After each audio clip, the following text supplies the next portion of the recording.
First and up for you, Cowboy, we have Caroline Pierce from BT Sport. How long is this? Caroline, you're ready. I'm ready. Hi, Donal. Great to see you. Got to ask you first off, how was the drive in the RV over to Florida? Good. Other than truck stop eating the whole way, that's the problem. Eating shit the whole way. So, does the camera add 10 pounds or am I just a little heavier, you think? You're looking good. You're looking good. Talking of weight, though, eating along the way, how's the weight feeling?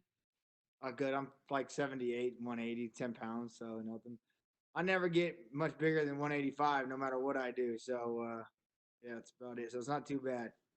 You allow yourself a few of those treats. Look, you opened up recently about how leading up to the Conor McGregor fight, you didn't feel like you could get up for it. Something felt different, something felt off, and you've taken a little bit of time off since. Obviously, not that much time because you're back fighting again. But what was the switch that got you fired up to fight again? I don't know if I took any time off. It was like mandatory suspension is what happened. I don't know what the switch was. Short notice fights, it's kind of my wheelhouse, man. I enjoy this, and I guess with all the quarantine stuff, we're gonna just walk right in and fight and then leave. So it's gonna be kind of right up my alley. I won't have any time to get scared or get in my own head. I'll just go out there and hopefully have some fun, man. So I don't know. I don't have the answer for you. If I had the answer, I would have cured it last fight, But it's like today I feel great. Tomorrow, how do I feel? I don't know, man. It's who's gonna show up? I fucking no idea. But I feel good. Training went well. Um, they talk about people's fires coming and going. You got to rekindle it, refire it up, get pumped. I don't know why I didn't have it last time on the biggest card, the biggest, everything. It sucked. It's real kick in the dick, but who knows? You get a chance to get back in there, and it's a real fan-friendly fight with yourself and Pettis, one that you wanted, your friends, you've fought before, you've trained together. How important is a win here for you, and just how much are you looking forward to this fight in general? Man, friendly wise, I'm excited. I like Pettis. Good dude, man. It's gonna be a lot of fun. Stylistically wise, great matchup. How badly do I need to win? Fuck, lost 3. That sucks. 4 would be fucking miserable. So, yeah, I mean, this is what I do. I love it, But people always say, "Oh, you're back. You're hungry and ever. You're ready to get it." Like, man, this is what I love to do. There's nowhere else I'd rather be. So, winning or losing is just what happens in the sport. But I love every bit of it. So, the training, the getting ready, and go out there and fight. I'm looking forward to it. And a chance to get a win back from 7 years ago when you first fought one another. It was the body kick that time. If that's the clickbait you need, trying to get the win back. That's what I'm looking to do. What's the strategy going into this? Obviously, you're not going to reveal your game plan, but how would you like this one to play out in terms of the? I just texted Pettis about 5 minutes ago. He asked me how the weight is. I said, "I'm a fat cunt. How you doing, buddy?" And he said, "I'm good." I said, "Hey, check this out. Let's fight 2 minutes on, 1 off, 2 minutes on. So we'll just call a little mid-hang break, and we'll just get our air back. Then we'll go back again." So I think it's gonna be a lot of fun out there, man. I'm sure he's gonna try and kick me, and what's the strategy? What's the game plan, man? To go do what I do and enjoy all of it. So that's the plan. Well, you got another reason to fight right now. Congratulations, you'll be having another baby boy. Yeah. Right? Is that right? So congratulations. Does this fire you up and fuel you even more? I can't wait till they're like 5, 6 years old and they can stand there at the edge of the cage watching. That's what's gonna be really cool. Right now they're more interested in bright colors and butterflies flying by than daddy fighting. So we'll see. And lastly, Donna, I want you to weigh in on the main event, Ferguson and Gaethje. Obviously, you've fought both of them. What's your thoughts or predictions for that one? I think Gaethje definitely has the power to put Ferguson away, but does Gaethje have the condition to keep up with the nonstop onslaught of punches that Ferguson's going to bring? So we'll see. I'm interested. All the bars are closed, but the Budweiser RV is parked outside, so we'll be out there with the TVs rocking, watching. So it'll be cool. Cannot wait to see you in there and celebrating afterwards. Best of luck, Donna. Next up, we have Roman Madrowski from ESPN. Hi, Cowboy. Hey, you had mentioned recently you might stop and do a little scuba diving on the way to Jacksonville. Were you able to do that? On the way home. on the way home. Oh, on the way home. Okay. I was going to say that's ambitious on the way to a fight. Yeah, we were on a mission getting here. We were hauling ass, so we didn't stop, just nonstop punch through. So it was a fast drive here. I gave the RV. We did 86 the whole way here. It's all she had. So it was good driving. What time? What time? Listen, if you're someone who driving on the highway and you see a rig coming, why are you the guy that drives in the fast lane? Get the fuck over in the slow lane. Like, if you don't want to drive in the fast lane, drive in the slow lane, let people pass you. And if you're a semi, stay in the fucking slow lane. That's all I have to say about that. All right. I'm from Chicago. There are no slow lanes on those expressways. Hey, when did you roll into Jacksonville? What was that like for you? Did you have to go to the hotel when you arrived to get tested, or what was the procedure like for you? Yeah, we got in, I think 9 or 10 o'clock last night, and Siri fucked me. I don't know if you guys use Siri for maps or not, but she got confused coming into Jacksonville, up, down the highway, off turn. So we got super lost. So Apple, get that shit sorted out, please. And then it pulled in. We're parked right next to the RV, or right next to the hotel. We're parked right next door. So we're here. Came in, got swabbed, and ready to go. Cool. Hey, I want to ask you one question about Angela Hill. She's going to be in her 7th fight in like 14 months next week, and some have called her the female Cowboy Cerrone for that pace. Have you taken notice of that kind of activity, and do you have any thoughts about it? Man, it's cool. I wish more people would have that mentality, man. They want to keep fighting, but boy, she's gonna pay hell trying to catch me because I'm parked here. I'm fighting 3 times this week. You haven't heard yet, so it should be good. Very good. That's all I got. Thanks, man. Do this again. If I can fit you guys into my schedule after this win over Pettis, I guess I'll come back here and we'll talk about whatever fights next, whatever opponent couldn't make it. Got it.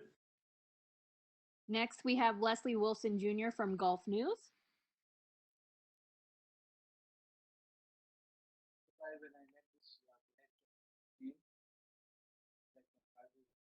Leslie, do you have your question for Cowboy? Wesley, you got to tighten the string up on your telephone, buddy. It's barely hear you. You're echoing.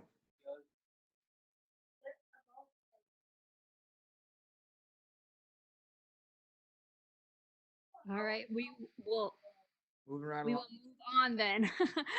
Let's move to Carlos Contreras from Millennia. Hi, Cowboy. Howdy. Hey, just wanted to ask you if you had a chance to bring Pedro Camberos this time. I knew he was having trouble to go to the States, and he's been close to you in the next couple of fights, in the past couple of fights. Yeah, 2 of my coaches couldn't. Pedro couldn't get out of Mexico, and Shara couldn't get in from Canada. So I'm landlocked here.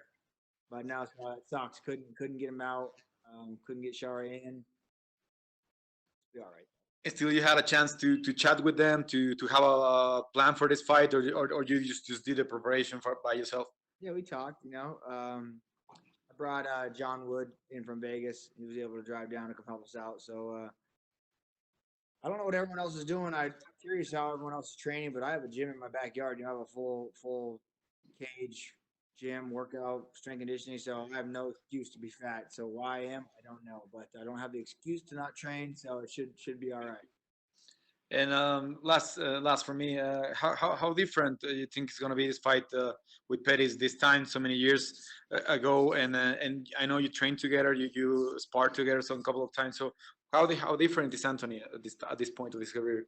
Oh, we're both the old veterans now, so it'll be fun. I think there's gonna be a lot more skill, a lot more fun, interesting throw back and forth. So it'll be good, man. I'm good to get in there and mix it up and see what the old Anthony's got to offer. Thanks a lot, Donald. Thank you. Next, we have Dan Owen from Sport 360. Hi, Donald. Obviously, we've not got a huge amount of live sport going on around the world at the moment. What do you think it says about the UFC and Dana White being able to make something like this happen this weekend? I'm super excited. I was excited to fight on the island. When I heard there was a fight island, I put my hand up and said I want to be on the island. But I think this is probably going to be one of the biggest watch sporting events. Everyone. I wanted to say that last time with me and Conor. Like, man, this is all the eyes are on it. But I really think now all the eyes are on it. Even if you're like a golf fan or a basketball only or a baseball, man, everyone's so sick and tired of watching reruns and they're Netflix the fuck out. So I think this is their only option. Like, man, I don't even like fighting, but goddamn, I guess Cowboys fighting will fucking tune in, so it should be all right. Yeah, for sure. Obviously, you've been in a fair few bear pits in your time. Has it gone through your mind what it's going to be like being in an empty arena on Saturday evening? No, I fought in the WC back when it first started. There wasn't very many people in the arena, so yeah, it'll be good. It'll be perfect for me. No hesitations, no distractions. Just go in there and fight. Came down to Jacksonville to get in a backyard fight. Here I am. Well, all the best of the weekend and hope you stay well. Next up, we have Mark with Veronica Fight.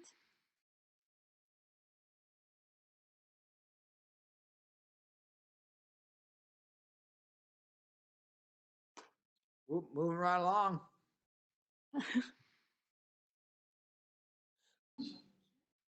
Nee, ik was er ook niet vinden. My man's in the Je weet überhaupt in de hele Mark? Mark, you gotta get out the restroom, buddy. All right, let's move on. Damon Martin with MMA fighting. Hey, Cowboy. You said that this is this is kind of your wheelhouse. I mean, you've been in main events, you've had big main event wins, things like this. But do you prefer kind of like the chaos of a situation like this, where you take a fight on 3 weeks' notice and you just kind of you roll into town in the RV and you're not having all the embedded cameras in your face the whole time? Like, do you just kind of embrace this kind of a fight more than maybe the bright lights and the spotlight of a bigger fight? Do you just kind of enjoy this kind of chaos of this? Yeah, 100%. I don't know about the chaos. Like, it feels a lot smoother to me, man. Like, as much as it's like, fight, dude, this, boom, boom, boom. But to me, it's like, all right, let's go. Let's get in the RV. Let's go. Let's go down to Jacksonville. Let's fight. Let's go, And sometimes those long camps, they're like drooling, man. Like, oh my God, like you said, all the media obligations, all the 12 weeks to get ready. And this is just, you don't have time to think about it. You just get it and go. And I enjoy them. I love it. That's why I'm the short-nosed guy. And Cowboy, you know how this sport is, for better or worse. When you win, you're the greatest guy in the history of the sport, and when you lose, you're a bum all of a sudden, and you're the worst guy in the world. And coming out of that Conor fight, I'm sure you saw criticism, people trying to dissect what went wrong that night, and a guy like Stephen A. Smith comes out and has all these kind of crazy comments about you. Like, how much of that do you pay attention to, and how much does it bother you when one fight suddenly defines you? Well, it doesn't define me, so that's all. I look myself in the mirror. I don't give a shit what the people at home say, but they, yeah, I don't pay attention. I don't read nothing. I don't watch nothing. I don't get on social media and see what people have to say. So I think I'm really good at staying the hell away from it. I got my ranch and I live, and I got so much life going on that I don't have any idea what the people that don't have life going on have to say. So, but you're right. You are a bum. You're only as good as your last fight, which sucks. What's really cool, man, is I'm here for all 3 fights. Think about what they're gonna say when Cowboy goes 3-0 in fucking 1 week. Then I'm gonna be back on the greatest again. So it's gonna be all right. I'm going from a bum to a superstar, so I'll be all right. And last question, kind of with the Angela Hill thing, I talked to a lot of fighters, and there is a long string of people from heavyweight to every division. They say, I want to be the Cowboy Cerrone of this division. I want to fight 5-6 times a year. Obviously, when it's all said and done, you're gonna time to do it. That's the funny thing. Everyone wants to do it. Like, I want to be like that. I want to fight, and then the UFC calls them, and they're like, ooh, who? Next week, yeah, shit. So that's the funny thing. But when the UFC called me, I didn't even know who I was fighting. They said May 9th. I said, fuck yeah, let's go. And it's hard to, everyone wants to do cowboy shit until it's time to do cowboy shit. So until then, I'm gonna keep on rocking. But when it's all said and done with your career, whenever that comes down the road, do you feel like that's something that's always going to define you? The fact that you were willing to do this cowboy thing, you have kind of made that mark in the sport where people say, I want to be like Cowboy. Yeah, man, that's what Dana on my headstone when I finally retire, it's just gonna say Cowboy, wild cunt. That's what they're gonna have to put on there. So Thanks, Cowboy. Okay, Cowboy, just one last round of questions from Jay Anderson of Cage Side Press, and then you're free to leave. Jay, you're open now.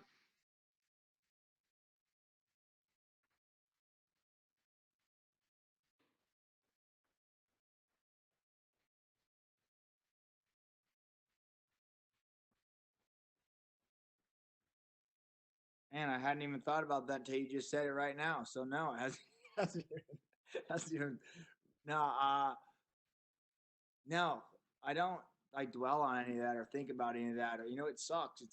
But this sport is so wild. I mean, you look at any other sporting event, these are just ones that we're the only person in it, but tons of football teams and baseball teams go on losing streaks and winning streaks and put all that together, But yeah, man, it fucking sucks because you're only as good as your last fight, right? And now I'm only as good as my last three, and god damn. So yeah, a win is something that I'm motivated and excited for. Um, got back sparring again, loving it again. I don't know if I ever lost it, but don't know. Don't have the answer for you. Wish I did.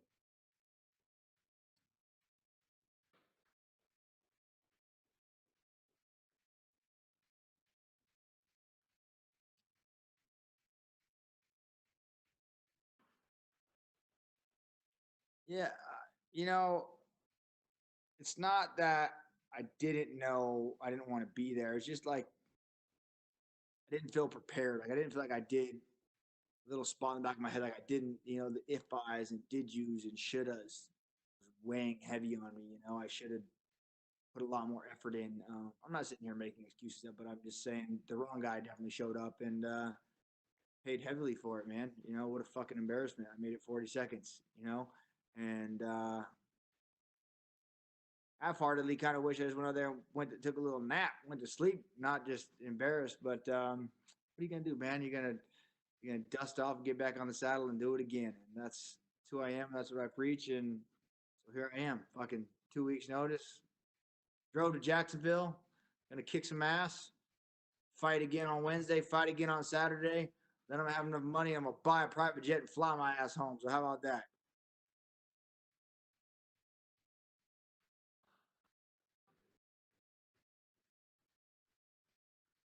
God, yeah. I tried. She tried. She's like, I'm just gonna come. And I was like, well, I'm driving. She's like, I'll drive down there with you.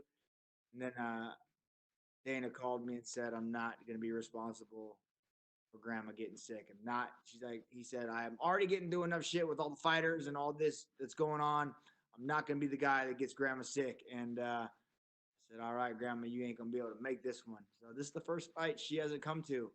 Kind of crazy and wild, but she'll be watching, cheering, yelling at the TV. So Jafari might have an earpiece in his ear, just getting direct coaching tips from her. Who knows? How's it gonna go? She'll be all right. She says she's too tough for this bullshit ass Corona. So I said, all right, grandma.